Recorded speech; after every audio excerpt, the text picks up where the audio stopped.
এখানে চাওয়া কিছু ছিল না। 1 নম্বরে ছিল জিকির, 2 নম্বরে ছিল পায়ে হেঁটে মসজিদে যাওয়া, 3 নম্বরে ছিল সুন্দর করে ওযু করা। তাতে হয়ে গেল তার বেঁচে থাকা ভালো, তার মরে যাওয়া ভালো। তাতে হয়ে গেল সে সেই দিনের মতো যেদিন তার মা তাকে জন্ম দিয়েছে। পরে আল্লাহ বললেন, মোহাম্মদ ইয়া সাল্লাইতা ফাকুল, যখন তুমি সালাত আদায় করবে সালাতে তুমি এই দোয়াটি পড়িও। কি? আল্লাহুম্মা ইন্নী আসআলুকা ফিআল খায়রাতে ওয়া তারকাল মুনকারাতে হুব্বাল মাসাকিন। হে আল্লাহ, তোমার কাছে আমি ভালো কাজ করা চাচ্ছি, মন্দ কাজ ছেড়ে দেওয়া চাচ্ছি, আর ফকির মিসকিনকে ভালোবাসা চাচ্ছি। ওয়ান তাগফিরালি ওয়া তারহামনি, আর আমাকে ক্ষমা করে দাও এইটা চাচ্ছি, আর তুমি আমার প্রতি দয়া করো এইটা চাচ্ছি। আপনি সিজদায় বলতে পারেন, সালামের বৈঠকে বলতে পারেন, আল্লাহুম্মা ইন্নী আসআলুকা ফিআল খায়রাতে ওয়া তারকাল মুনকারাতে ওয়া হুব্বাল মাসাকিন ওয়া আন তাগফিরালি ওয়া তারহামনি।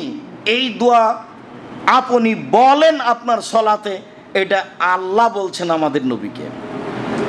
ওই যে আরাদটা এইটুকু বলা যায় পরের অংশ, ওই যে আরাদটা ফিতনাতান বিইবাদিকা ফাকবিজনি ইলাইকা কাবলা মাফতুনিন। আর যদি জাতিকে বিপদে ফেলতে চাও, পরীক্ষা করতে চাও, তাহলে আমাকে তাদের মধ্যে রাখিও না, উঠিয়ে নিও। আমি পরীক্ষা দিতে প্রস্তুত নই। আমি বিপদে পড়ে তোমাকে কতটুকু ডাকতে পারবো, আমি এরকম বিপদে পড়তে রাজি নই। তুমি যদি জাতিকে পরীক্ষা করতে চাও, তাহলে আমাকে তাদের মাঝে রাখিও না, আমাকে আগে উঠিয়ে নাও। এই কথা আল্লাহর নবীকে শিখিয়ে দিচ্ছেন আল্লাহ তাআলা, যে আপনি এভাবে বলেন। এরপরে বলেন অদ্দারাজাত, মান বেড়ে যায়। কিভাবে মান বেড়ে যায়? মান বেড়ে যায় কিভাবে? মান বেড়ে যায় ইফসাউস সালাম, সালাম দিলে মান বেড়ে যায়। লজ্জা লাগে, কেমনে সালাম দিই? আমি তো ছোট, তিনি তো বড়। আর তিনিও ভাবছেন আমি কেমনে সালাম দিই, ও তো একটা ছোট ছেলে বা সাধারণ মানুষ, কৃষক। মিশরে একটা জিনিস আছে, সবাই সবাইকে সালাম দেয়, সবাই সিগারেট খায়, সবাই দাড়ি চাচে। ওরা এখনো বুঝতে পারেনি যে যারা মন্ত্রী তারা পরে সালাম দিবে, রিক্সাওয়ালা আগে দিবে, এটা ওরা এখনো বুঝেনি। ওরা হাদিসে যেভাবে এসেছে সেটাকে বুঝেছে, বাকিগুলো কেন বুঝেন আল্লাহই ভালো জানে। সালাম দিলে মান বেড়ে যায়। 2, এতাম উত্তম, অসহায় দুস্থ গরিব মানুষকে খাদ্য দিলে মান বেড়ে যায়। 3, অসলাত বিল্লাইল নাসনিয়াম, মানুষ যখন ঘুমিয়ে থাকে অর্থাৎ তাহাজ্জুদ পড়লে মান বেড়ে যায়। 3টা কাজ, যার জন্য বহু বক্তব্যে বলা আছে আপনাকে ফিরে যেতে হবে আপনার বাপের স্বভাবে, আর আপনার বউকে ফিরে যেতে হবে আপনার মায়ের স্বভাবে। আপনার পিতার যে স্বভাব ছিল মসজিদ থেকে ফকির ধরে আনা, অসহায় মানুষকে খেতে দেওয়া, সেই কাজে আপনাকে ফিরে যেতে হবে। ঢাকা শহরে বসবাস করেন, 150 চাউল রান্না করেছেন, মেহমান আসলে স্বামী বউ বলা বলি করে, কি করবে কি করবে, চানাচের বিস্কুট দিয়ে বিদায় করে দাও। এখন যদি খাবার দাও তাহলে আবার রান্না করা লাগবে। আব্দুল্লাহর বক্তব্য শুনেন। আপনাকে আল্লাহ রুজি দিয়েছেন আপনার আর স্ত্রীর, আপনার হাত দিয়ে। একটা ছেলে হলো তো 3 জনের দিলেন, আর একটা ছেলে হলো তো 4 জনের দিলেন। মেহমান আসলো তো 5 জনের দিলেন। যত মেহমান সবার খাদ্য কার হাত দিয়ে? আপনাকে দিলেন, আপনার হাত দিয়ে, যে আপনি মেহমানকে খাওয়ান। যার জন্য বলে রেখেছি, মাকে বলে দিবেন, পিতাকে বলে দিবেন, বোন আসলে আমার বাসায় খাবে, ভাগনা ভাগ্নি আমার বাসায় খাবে, আমার পিতার বন্ধু বান্ধব আসলে আমার বাসায় খাবে, আমার মায়ের আত্মীয় স্বজন আসলে আমার বাসায় খাবে। মেহমানকে খেতে দিতে শিখেন, বরকত হবেই, এ কথা বলা লাগবে না কাউকে। মান বাড়বেই, অর্থগতভাবে মান বাড়বে, সম্মানগতভাবে মান বাড়বে। যত মনটা সংকীর্ণ হবে তত আপনি পিছিয়ে উঠবেন, সব দিক দিয়ে পিছিয়ে উঠবেন। মনটা ছোট হতে তো একবারে ছোট হয়ে যাবে। মানুষকে খেতে দিতে শিখতে হবে, জরুরি। বহু দিন বলা আছে, যে ঘরে আপনার স্ত্রী থাকে সে ঘরে ফ্রিজ আছে, গ্যাসের চুলা আছে, তরকারি আছে ফ্রিজে, বের করে একটু গরম করলেই হয়, মেহমানকে খেতে দেওয়া যায়। আপনি রাত 10টায় মেহমান নিয়ে গেছেন, আপনার স্ত্রীকে বলছেন খালেদা উঠো, একটু তরকারি গরম করো, মেহমানকে খেতে দিতে হবে। বউ নাক সিটকে নিতে বলছে, হ্যাঁ তুমি রাতে মেহমান নিয়ে আসো, হিসাব পাও না, কে এগুলো করবে? বলা আছে এই কণ্ঠ আপনার মা শুনেছে, বয়স তার 80 বছর। তাড়াহুড়া করে বিছান থেকে উঠে আসে, আপনার বেটা থাক বৌমাকে উঠায় না, আমি গরম করে দিচ্ছি, আমি গরম করে দিচ্ছি। উনি যখন মেহমানকে খাওয়াতেন তখন ঢেঁকিতে চাউল, ধান ভেঙে চাউল রেডি করতেন। চাঁপাই নবাবগঞ্জে ঝাঁটা আটা তৈরি করে মানুষের খাওয়ার ব্যবস্থা করতেন। আপনারা ছিলেন 12 ভাই বোন, 2 জন ছিল কিষান কামলা, 14 জন। আপনার বাপ রাতে 2 জন মেহমান ধরে নিয়ে এসছে ফকির, এবার হলো 16 জন। 16 জন মানুষের খাওয়া রেডি করা আপনার মা, এইভাবে তার জন্য সহজ হয়।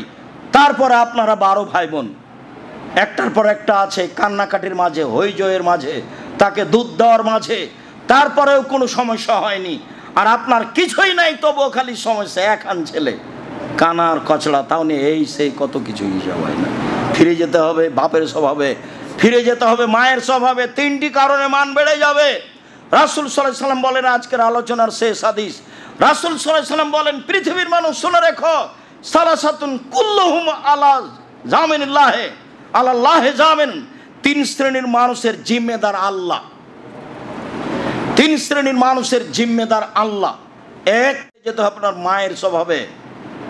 আপনার পিতার যে স্বভাব ছিল, মসজিদ থেকে ফকির ধরে আনা, অসহায় মানুষকে খেতে দেওয়া, সেই কাজে আপনাকে ফিরে যেতে হবে। ঢাকা শহরে বসবাস করেন, 150 চাউল রান্না করেছেন, মেহমান আসলে স্বামী বউ বলা বলি করে, কি করবে চানাচের বিস্কুট দিয়ে বিদায় করে দাও। এখন যদি খাবার দাও তাহলে আবার রান্না করা লাগবে।